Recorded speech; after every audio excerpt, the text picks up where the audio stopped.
Hi, everyone. This is Dawn Richard, also known as The Awakening with Dawn. And this is the Wake Up to Real Love podcast, where we share stories of struggles and triumphs in love, sex, and relationships, along with expert advice to create more conscious connections.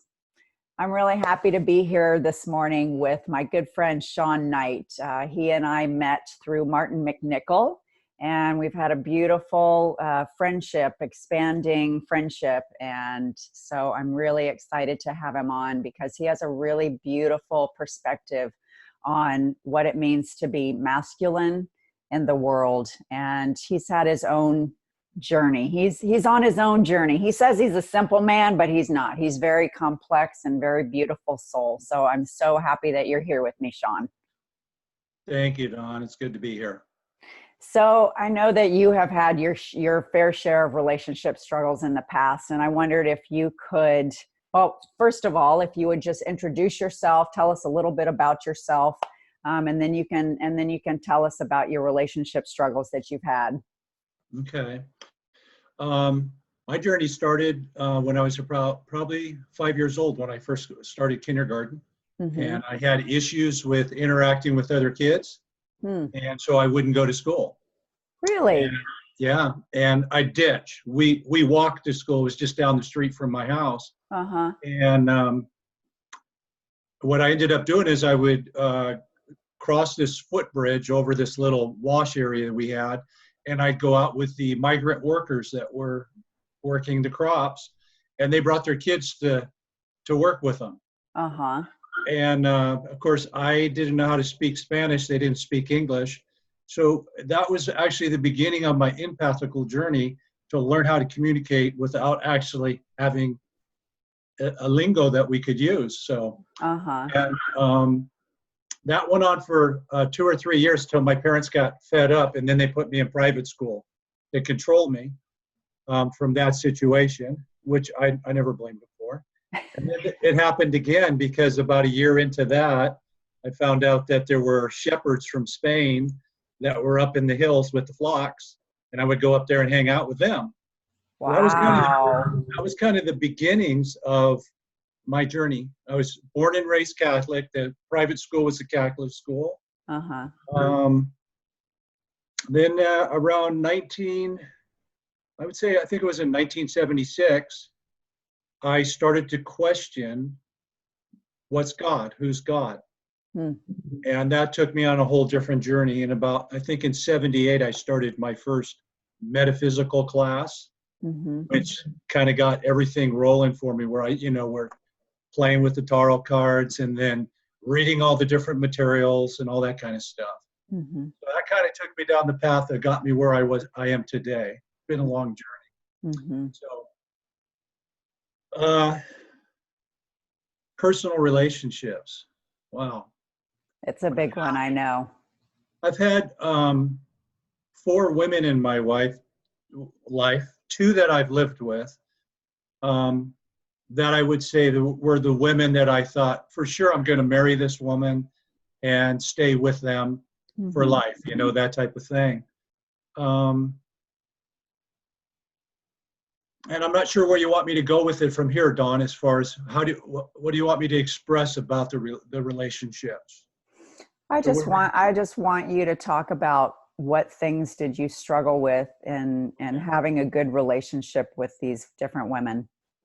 What were your challenges that you faced? I would say my challenges were sexuality and my ego. The ego plays a huge role in it because my understanding of what ego is we get up every morning and we put on this costume. And it's Shawn. Yeah. And it's the Shawn that I present to the world. Right. It's that person that I think the world wants me to be, that I try to be so that I can please the world, so that I can be accepted by the world.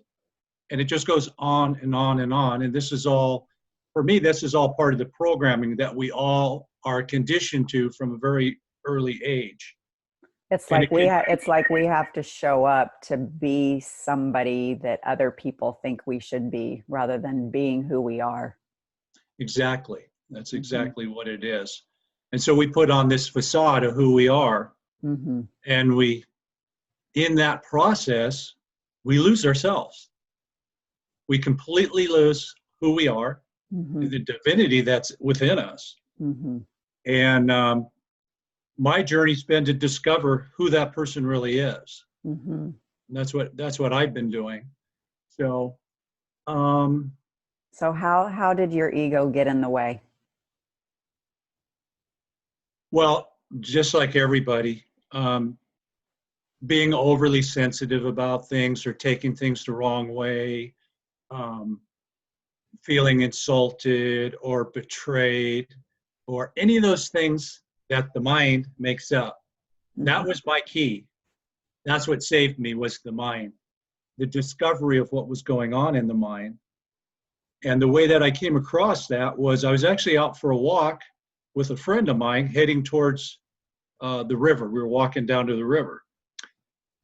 And whenever we would walk, we would talk. And mostly about spiritual things. Mm-hmm. And I got this awakening while we were walking, and I says, I think I figured it out. And she said to me, what do you mean? And I go, I think it's the mind. And she said, what do you mean? I go, the mind's the problem. And she said, she kept questioning me, and I says, think about it honestly. What happens when a situation comes up?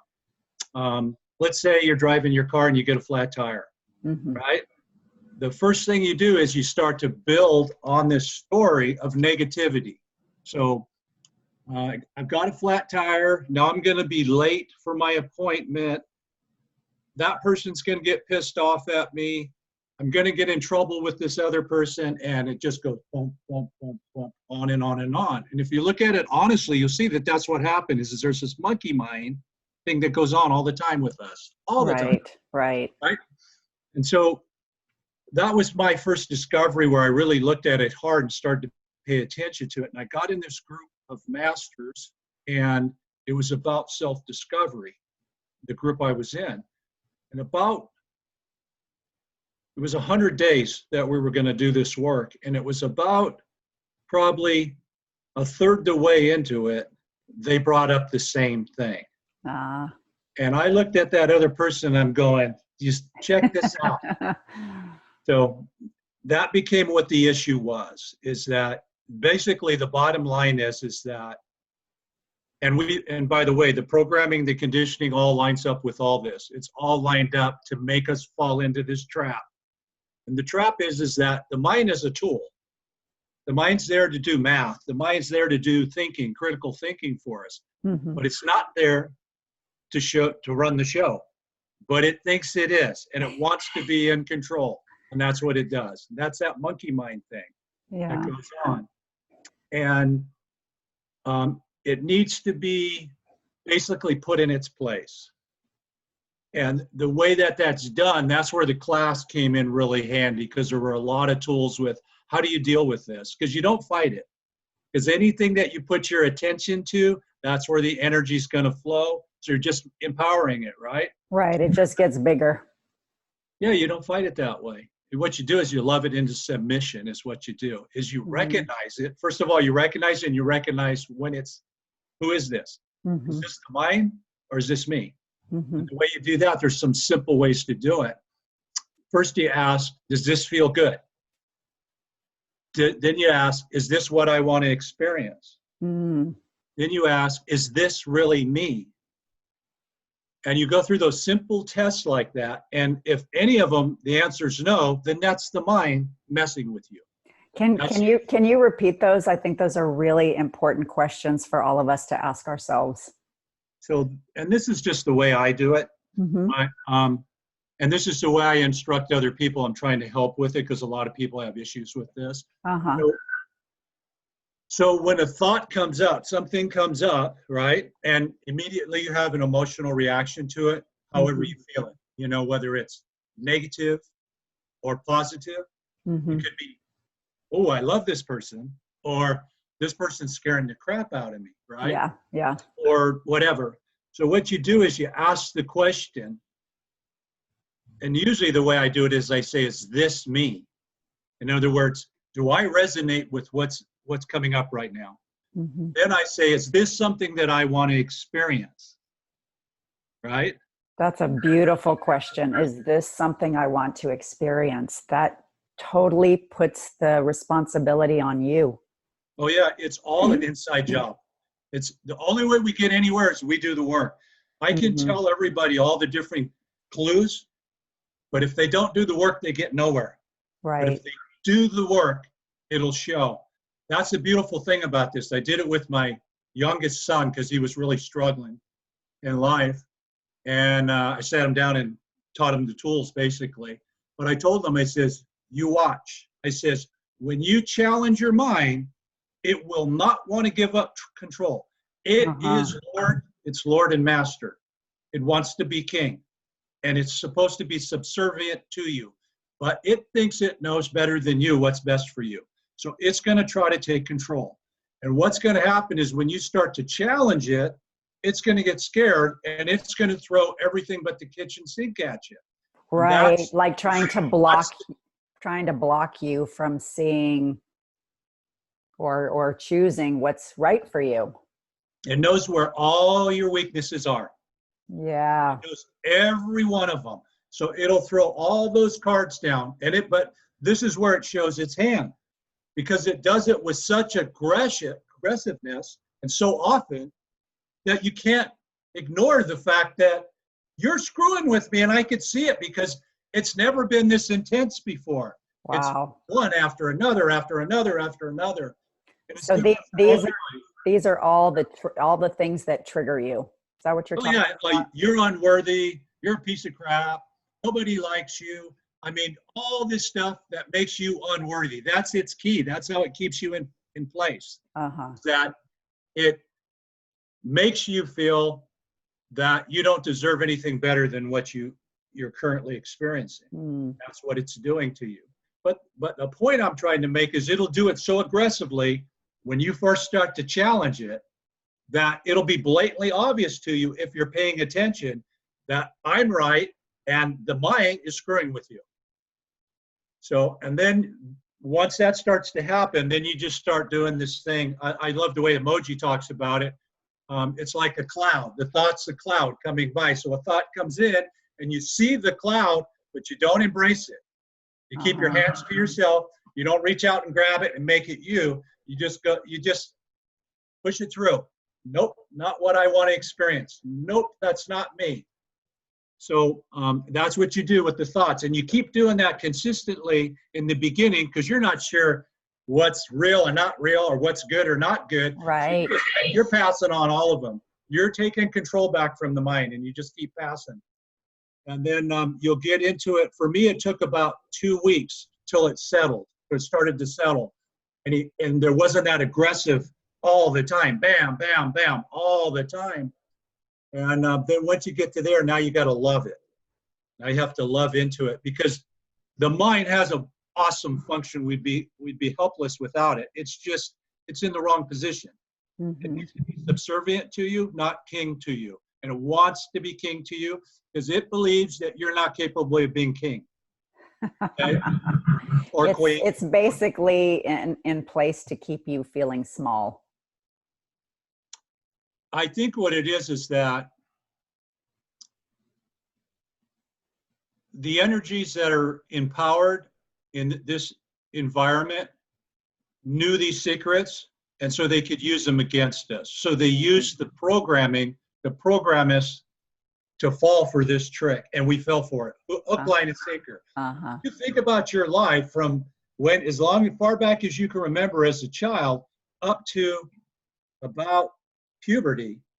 You just had fun and joy all the time. And you did not have a lot of stress. Right. Then all of a sudden, you started buying into the matrix, to the programming, to the conditioning.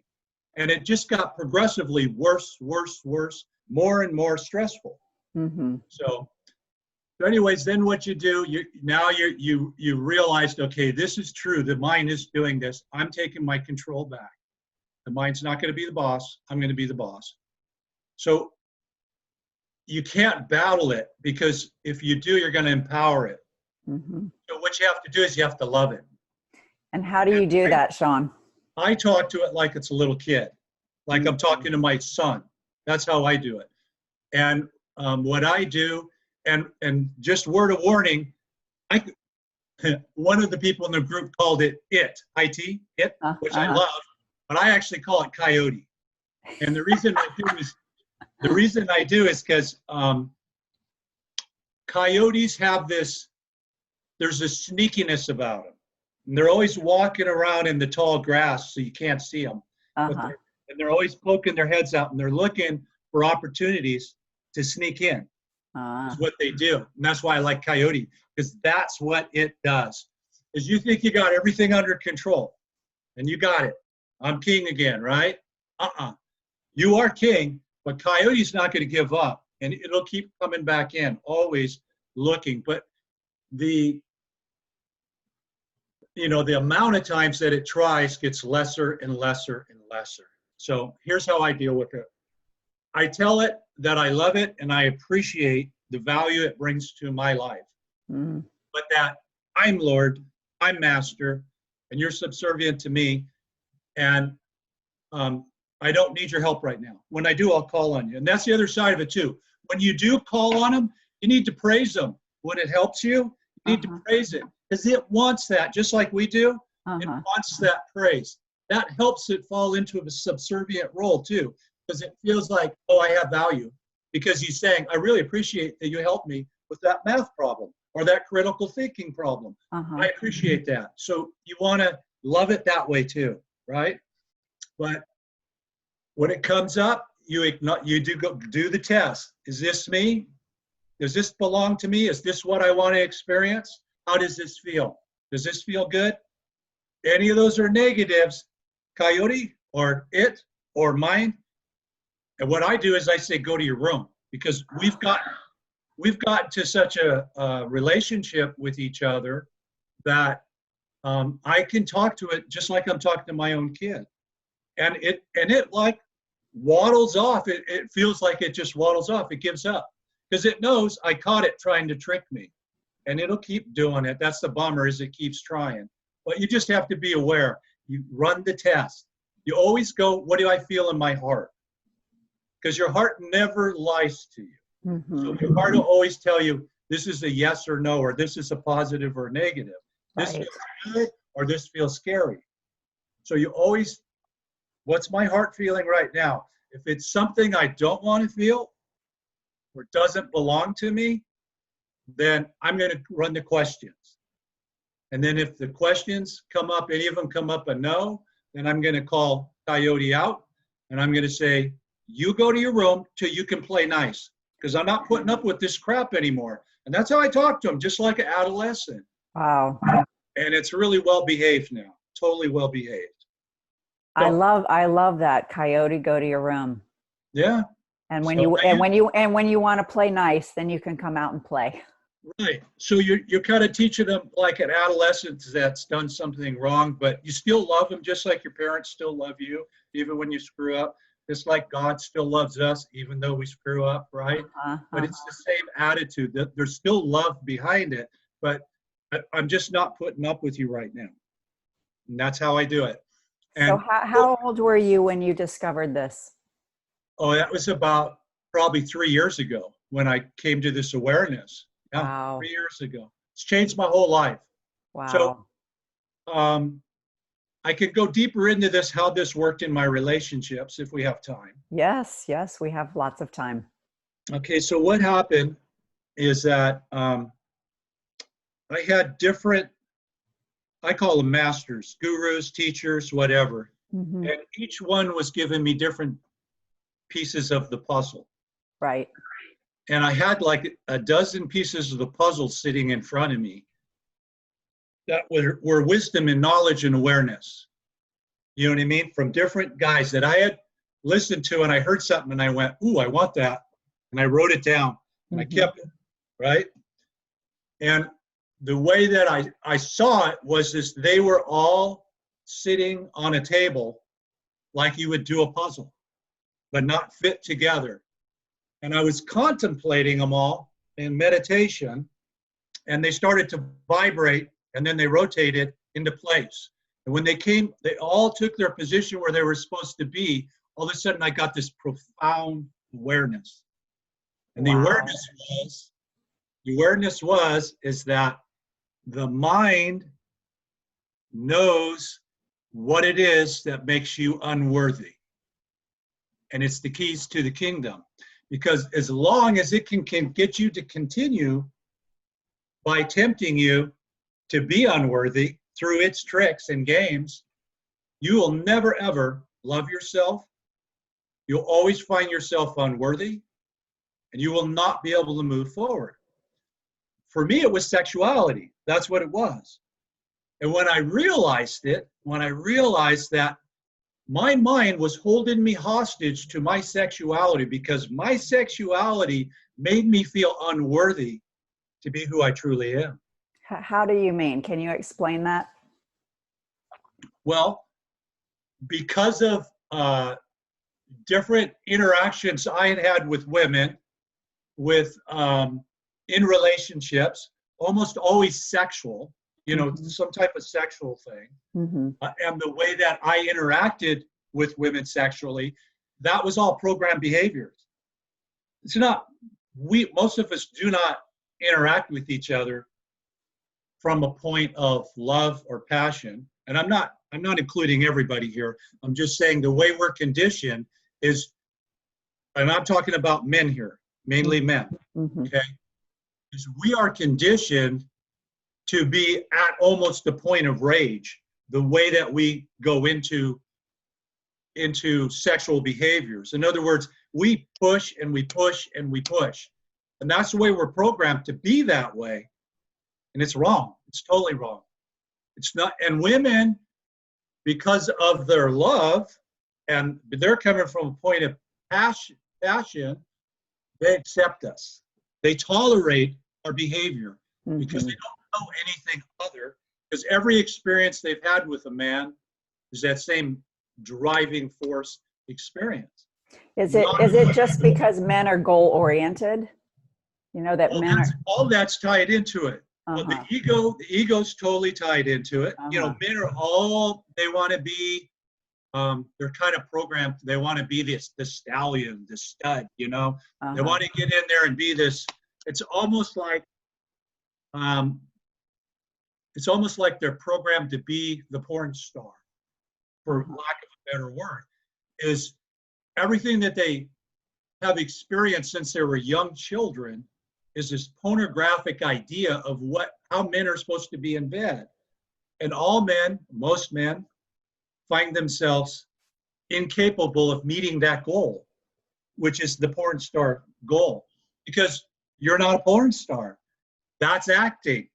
You're trying to do the real thing. It's totally different, right? So it's more, so men approach the sexual relationship and probably the intimate relationship as showing up to perform, showing up to do, as opposed to showing up to connect. Absolutely. I think initially when, this is my experience, because my pop didn't sit me down and talk to me about the birds and the bees. So I learned it all through pornography and from my friends.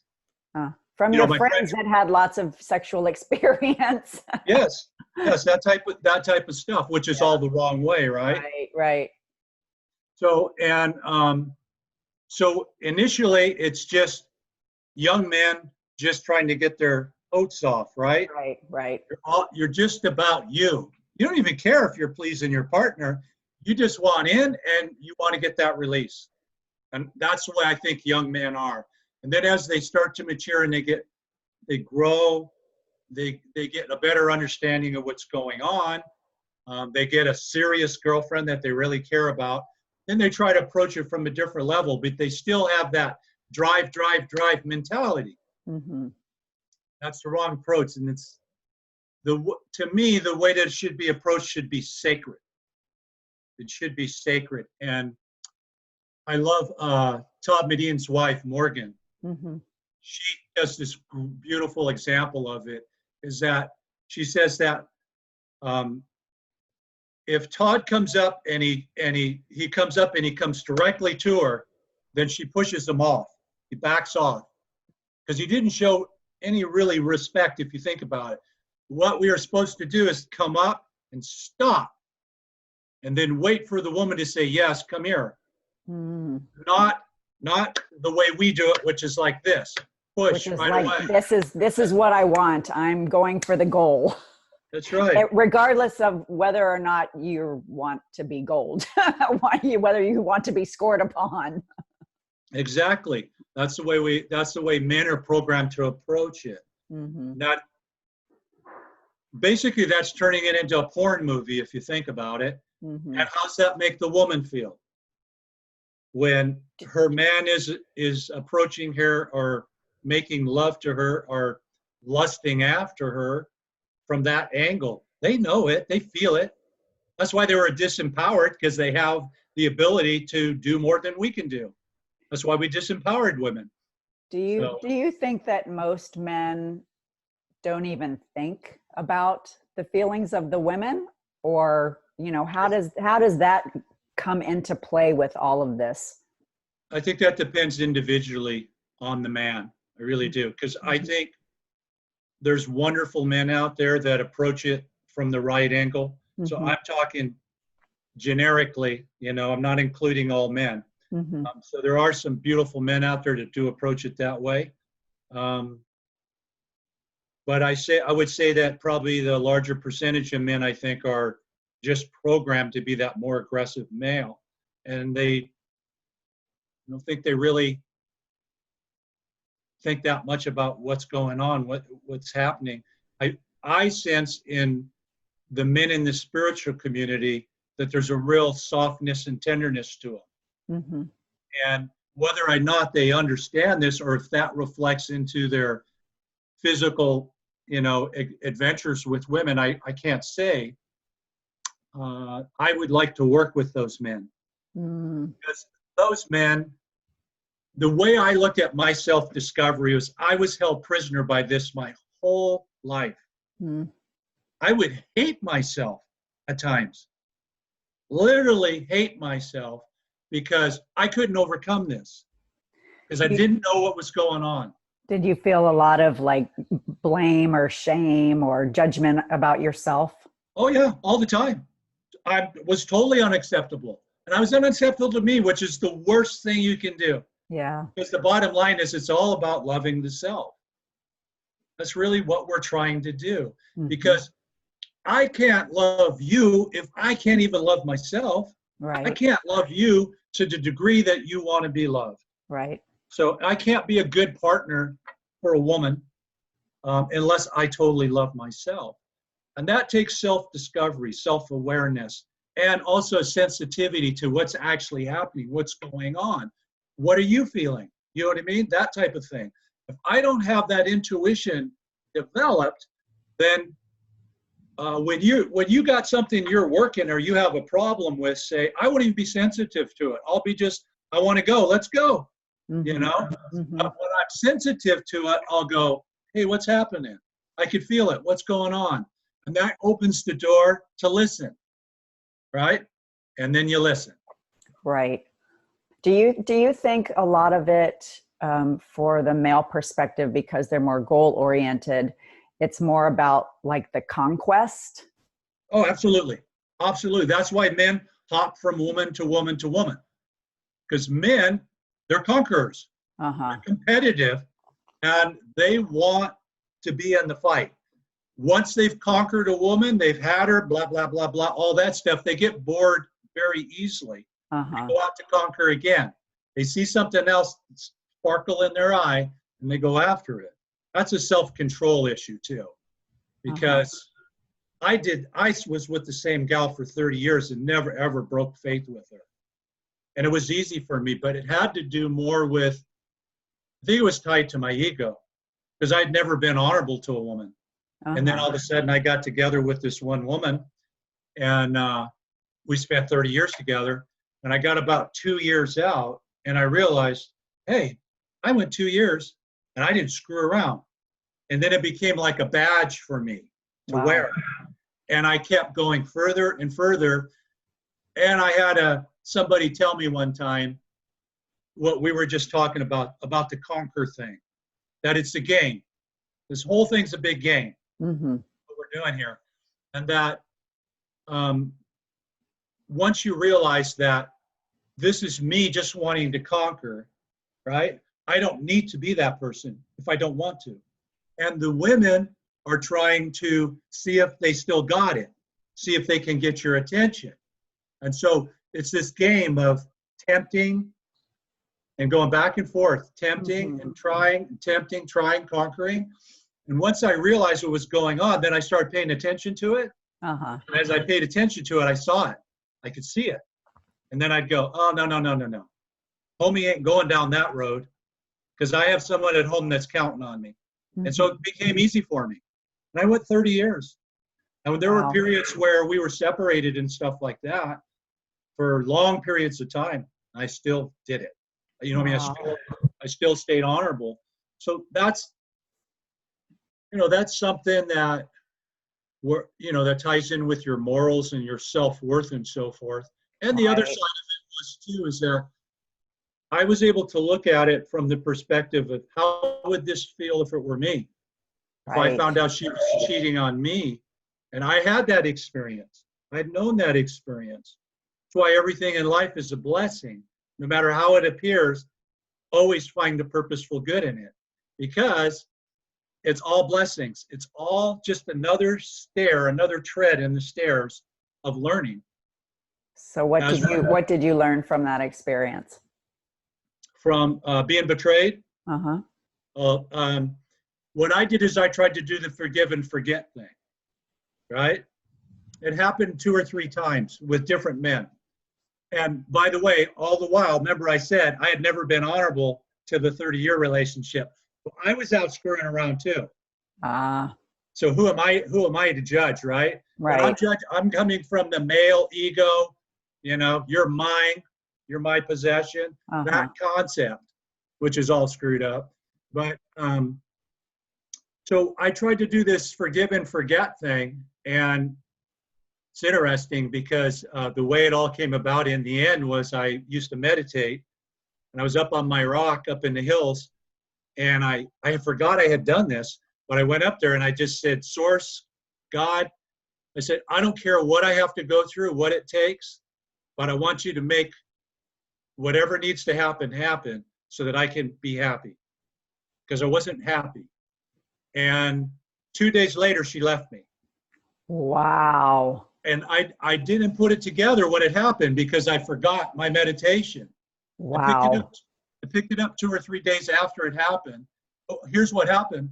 She came home. She had a job offer that would have took her, around nationally. So she'd gone and traveling all the time. And I went, I can't do that because I don't trust you. So I'll be sitting here thinking you're laying with everybody. I can't do that. And that was the bulk of our conversation that day. She made the decision that she didn't want to live under that, and she wanted to move on. And she did. So I came home from work. She was gone. Wow. Yeah. Wow. And I just went with it. I just rode the wave. And then 2 or 3 days later, I was up meditating again. And then all of a sudden I recalled what I'd asked for. And I said, I manifested it. Wow. I'm going with it. I'm going with it. So I went with it. Great decision in my life. Now, I walked away with one thing. That betrayal created an enslavement of me because I was so afraid that it would happen again. That fear controlled my relationship with her. And what I walked away with in the end was, as I said, I will never do that again. I will love and trust whoever I'm with, no matter what I see, no matter what appears, I will love them and trust them to the max until I have solid, concrete evidence, no ifs, ands, or buts, that I've been betrayed. Once I've been betrayed, it's been good knowing you, but I'm moving on because that trust is now gone and you can't bring it back. That's actually what happened with that 30-year relationship. Is during our separation, she ventured out with her sisters and their cousin, and that kind of put the final seal on the relationship. And That's Do cool. you think if she had wanted it, you would have tried to rebuild your relationship? No, I don't think I would have. You mean after that Well, destruction? yeah, if she had been remorseful, if she had said, I'm so sorry, and I know I have an issue with this. No. No, because I had contract with myself. Uh-huh. I'd already been there. I'd already done that, and they said no more. We don't Hmm. we don't do that. So, um, and the other thing that happened too is that in the 2, 3 years we had been isolated from each other, and Uh-huh. she was out with other people, and I started some relationships with other people too. I realized that I had changed to such a degree that there was no way that I could go back to that experience. To me, relationships are like they're learnings. We get together to reflect off of each other so that we can learn as much as we can about ourselves. Right. And but when the learning stops, when there's no more energy there, then we get bored with it, and then we're just kind of like hanging out, but we're not really. There's no fire anymore. Hmm. So, and I think at those points in times, then we break away. It's like when we have kids and stuff, it's the kids Right. that are the fire. And then as they start to leave home, pretty soon the kids are gone. We don't have anything that's connecting us anymore. We forget it. So, and I had that divine gift happen for me because I had gotten to a point where I said, I'm done. No more, no more. I'm done. Uh-huh. Uh-huh. No more relationships. I'm out. I don't see anything in it for me to gain. Just compromise on me to be in it. And I'm not Wow. going to do that. That was my attitude. I got that bad, which is terrible. It really is. So many things happen because when I got a grip that Coyote was using sexuality to make me unworthy, I took it back. I took it back and I said, no more. I fell one time, and I think I did it intentionally to test it. And when I did it, my self-worth, I was in the gutter with it because I'd failed. I knew better. I knew the Hmm. truth. And from that point on, I haven't varied at all. No drive, no horniness, no stupidness, no craziness. Nobody controls me. It's like I used to say, I think you've heard me say it before, is that man believes in a false God, and that false God is his penis. Right. And man needs to get control of that. They do. Now, there's many men out there could give a crap less about what I'm saying because they love that life, and that's okay. But the men who are haunted by their sexuality and the things that causes them to do, them men can take their life back if they choose to. They just have to do the work. And I cannot tell you the value that exists in that until you have it. I can't tell you. It changed my whole life. Just that one thing, one discovery. Because not only did I get to take that back and get total control of who I am, Uh-huh. but with that came all these gifts of everything that I had done in my life, I was able to forgive. I got self-worth, self-love. It just kept coming. Hmm. You don't even see it. It just like unfolds in front of you. And every couple of weeks you look back and you go, whoa, look where I'm at. It blows you away. So for men that want it, I'd like to see them get it like I got it because I know what it did in my life. And in the end, I'd given up on relationships and I just was not interested. You get to that point where you say, I don't need a partner anymore. I'm happy with just me. Right. Guess what happens? Guess what happens? Then somebody shows up. Source says, okay, you're ready. You're ready now. And then Source puts the one, I like to call it the one. Everybody gets caught up in soulmates, twin flames, all these different things. Yeah. To me, there's this one person out there that's a perfect match for me at this point in my experience to move forward, to help me accelerate through this growth that we're all going through. There's one person out there, and Source put her in front of me a year and a half ago, and it just blew up and happened in the last couple of months. Same thing for her. Wow. And we are just spiraling. It's just amazing. All this discovery, and it's just transformation. Helping each other evolve to a higher place. Yeah, the reflection is incredible. It's just incredible. Like right now, I'm getting super, super hot. I can feel all this vibration inside of me, which is what happens when we connect. And so, that's one of those things, those gifts, the pearl, that I did never expect to happen. And when it did happen, matter of fact, I resisted it completely. I completely resisted it. And Source kept saying, do it. Kept saying, do it. I was going, I don't want to do this. I don't want to tell her where I'm at. And it wouldn't leave me alone.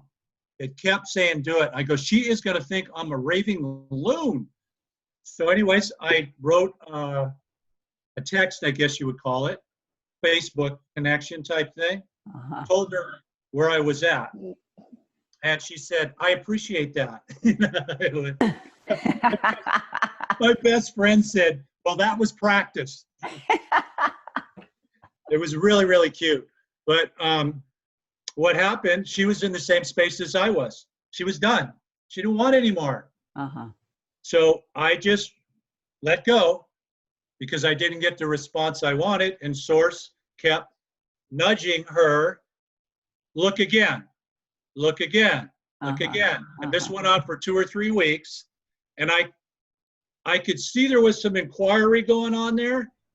But then she said something to me, and I'll never forget it. She says, so this is like you and me helping each other, right? And when she did that, I went, she's getting close to the fire. And we dove in.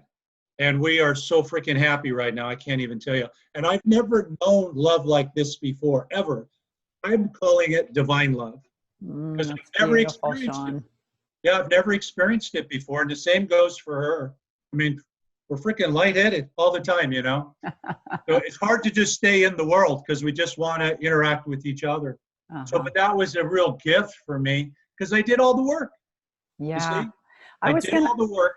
I was going to ask you, Shawn, because, the whole while you were talking about men and women and sexuality, this is something that I think we have talked about in Martin's group, is that I feel a lot of times like men use sex as a way to feel close, and get their like affectionate, nurturing, vulnerable needs met. Like when you're a baby and in your mother's arms, nobody says, oh, put the boy down. He shouldn't be held. He shouldn't be touched. He shouldn't be kissed. And as boys grow up, there's something in a lot of cultures that say it's not okay for boys to still have those nurturing needs.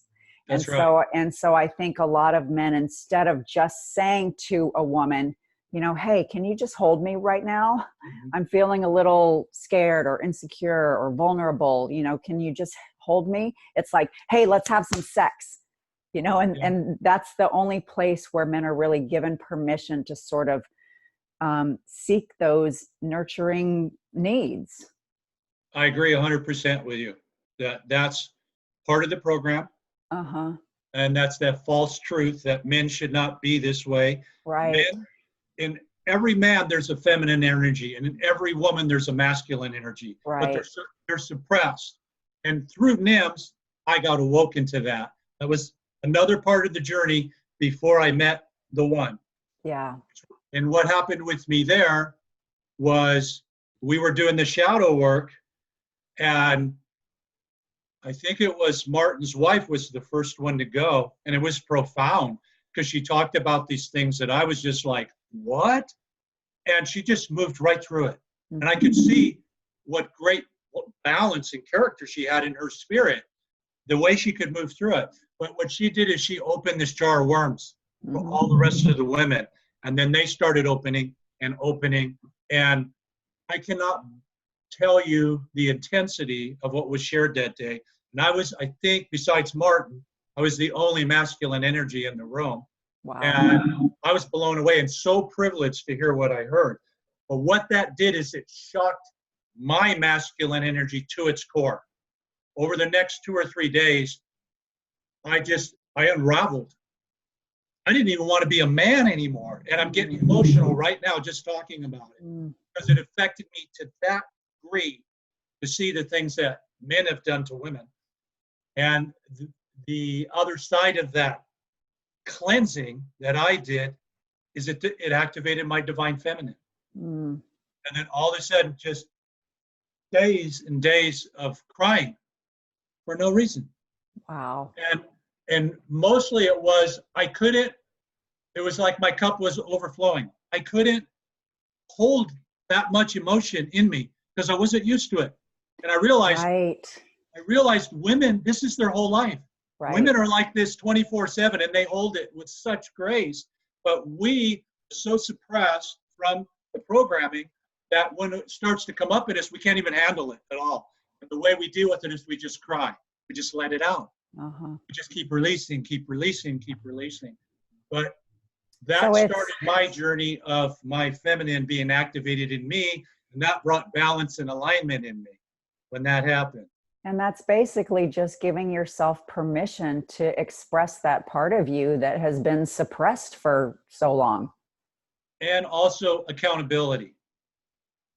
And I even stated this to the group. Even if I wasn't the perpetrator, I'm still at fault because I observed it. And I have a responsibility as a masculine energy that if I see something that's wrong, I have a responsibility to stand up to that wrong and say, that shit needs to stop now. Yeah. And we don't do that. Men don't do that. We look the other way. We don't want to get involved in that personal shit. Yeah. That's how we are. And that's wrong. And so I took on responsibility, not for just for what I had been a part of, but also all parts, because it needed to be addressed for me. And that's what activated me. When I was willing to do that in front of, there's much power in doing what we're doing right now. When you're willing to say to the world, I'm at fault and I take responsibility for what's happened. So that's what I did. It's changed my whole life. I have the one in my life now, and I'm so freaking happy. And I'm 64. I'm going to be retired in a year, and I'm starting this new adventure. That's beautiful. That's really, really beautiful. Yeah. So it's just, it's about doing the work. That's the bottom line. It's an inside job. I could tell you all this stuff. I can bump you, knock you around, and say you're not seeing it. That's Coyote screwing with you. Check it out. Right. I could do all that, but the bottom line is that you have to do the work. And that's hard work, because you have to look at yourself. You have to deal with your shadows. And you have to clear it. It's really important to clear it. Yeah. And if you do that, you'll come back into this beautiful harmonic, and then other things will start to unfold for you. And I was going to say, you probably experienced such a sense of freedom and expansion. This is what Martin and Elise Angela and I were talking about the other day. It's that when you face yourself, instead of feeling badly about yourself, instead of feeling unworthy, instead of feeling like, woe is me, you feel like, yes, here I am. This is my truth. This is, I know I have my stuff, but I'm dealing with it, and I can face myself, and I can love and accept all the parts of me, so that I show up this free spirit, so that I can embrace other people's free spirit as well. Yeah. This beautiful communion with yourself and with another person. Yeah. Two things that happened that I didn't expect. One was all the guilt I carried just fell away. Yeah. It dropped off of me. And it's still there. I still know of it, but it has no bearing on me anymore. Has no emotional hold over you anymore. No, because I just looked at it as, this is what's God in me. the spirit that exists in me. This is God experiencing its own self. And this is all part of the game. And it was all for my growth to get to where I am today. Mm-hmm. The other thing I didn't tell that I probably should add in is about 2 years ago, I had a communion with God. And I just said, I looked at my life and I said, you know what? I'm doing a terrible job of driving this vehicle, me, around this experience. Mm-hmm. And I'm tired of it. I'm tired. I crash and burn because I always think I know the right way to go, and I always crash and burn. So I'm giving up. I'm giving my life to Source. What I did, I said, I'm going to give control completely over to you. And you do whatever you want to do with me. I will follow. You open and close the doors. I will follow. And I will do whatever you ask me to do. And that's why I'm doing what I'm doing right now in this moment. And then the magic happens. I would never have done this in the past, ever. I would not go public like this. And it's because I made a contract to do this, and that's why I'm doing it. So that's why I'm trying to help the men who are serious about the change, if they want to take it on. Because the freedom is unreal. Just shed all that shit, all of it to go away. Yeah. It's unreal what you feel like on the other side of it. And you can't imagine what it would be like till you're there. And it's just peace, grace, freedom, and the sky's the limit. Anything can happen.